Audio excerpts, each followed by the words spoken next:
मध्य प्रदेश के आदिवासी अंचल में पधारे वृद्धवान धाम के आचार्य महामंडलेश्वर 1008 प्रणवानंद जी सरस्वती महाराज हमारे बीच मौजूद है। हम उनसे जानेंगे, वो अनेक प्रांत को घूमते हैं और घूमने के बाद वो आज आदिवासी अंचल में आए हैं, क्या पाया उन्होंने और क्या धर्म को लेकर उनकी जो सोच है। स्वामी जी, आदिवासी समुदाय हमारे यहाँ धार, झाबुआ, अलीराजपुर और रतलाम, इन 4 ज़िलों में मैं अनवरत प्रवास करता हूँ। यहाँ के आदिवासी समुदाय में एक चीज़ मैंने देखी और वो है संतोष। वो बड़े ही संतुष्ट है। और दूसरी चीज़, उनके अंदर निडरता, भय नाम की कोई चीज़ नहीं है। बड़े पुरुषार्थी हैं और उनके अंदर कल्चरल जो स्वाभाविक जो आस्था उनके अंदर बहुत है।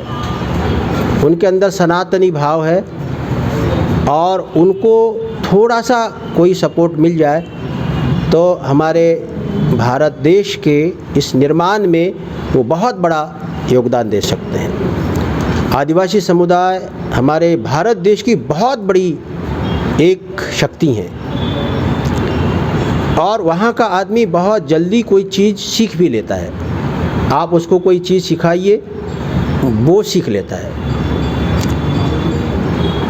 और उनके अंदर स्वाभाविक रूप से दूसरे के अधिकार को हड़पने की प्रवृत्ति नहीं है। उनके अंदर स्वाभाविक रूप से ईमानदारी है। स्वामी जी, इसके पहले भी आप इस अंचल में आए थे क्या? 2009 में मैंने 40 दिन की पदयात्रा निकाली थी। एक गांव से दूसरे तीसरे घर घर गया, करीब 500 किलोमीटर। और दूसरी पदयात्रा मेरी हुई 2014 में, वो 14 दिन की थी, शायद 12 दिन की, और उसमें भी इसी क्रम में था। और अभी भी बीच बीच में साल में मैं आता रहता हूँ। एक अपना क्या बदलाव पाया आपने? क्या वो ज़मीन आसमान का मैं बदलाव देखता हूँ। 2009 में बहुत गरीबी थी, रोड ख़राब थे, घर उनके बड़े कच्चे थे और उनके शरीर के ऊपर वस्त्र भी हम बहुत अच्छे नहीं देख रहे थे। बालों में तेल नहीं था। बहुत ही दयनीय स्थिति में मैं उसको देखता था। लेकिन 2020 में मैं उनको बहुत अच्छा देख रहा हूँ। उन बच्चों को अच्छे अच्छे कपड़े पहने हुए, उनकी महिलाओं के ऊपर कपड़े अच्छे हैं। उनके अभी हम आ रहे थे, उनके मकान भी बहुत संख्या में अच्छे बने हैं। तो मैं बहुत प्रसन्न हूँ। उसका विकास जो है वो अच्छी तरह से हो रहा है। कई संस्थाएं जो है वो आदिवासी के धर्मांतरण को लेकर चल रही है, आपका जो उद्देश्य क्या है?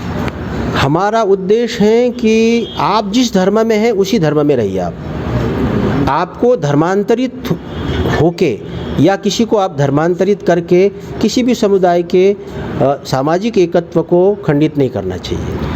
आपने एक बात देखी होगी कि आदिवासी ही आदिवासी का शोषण करता है। मतलब एक बाहुबली आदिवासी है, वो एक गरीब आदिवासी का शोषण करता है। क्या संदेश देना चाहेंगे? ये जो बाहुबली आदिवासी हैं उनको अपने लोगों का शोषण नहीं करना चाहिए। जो अभी भी यहाँ आरक्षण के कारण ये क्रीमी लेयर, एक ऐसा एक समुदाय पैदा हो रहा है कि एक संपन्न समुदाय पैदा हो रहा है और वो निचले वाले समुदाय को आरक्षण का लाभ नहीं मिलता है। इसीलिए अभी स्वाभाविक रूप से जिनको आरक्षण मिला है, जो संपन्न हो चुके हैं, उनको अपने को फ्री कर देना चाहिए। अपना जो लाभ है वो अपने भाइयों को दे देना चाहिए, जिससे कि सभी लोगों को आरक्षण का लाभ मिले। नहीं तो एक उच्च वर्ग पैदा हो रहा है और हमें सारी सुविधाएं उच्च वर्गों को मिल रही हैं और गरीब जो समुदाय है वो गरीबी बना रहा है।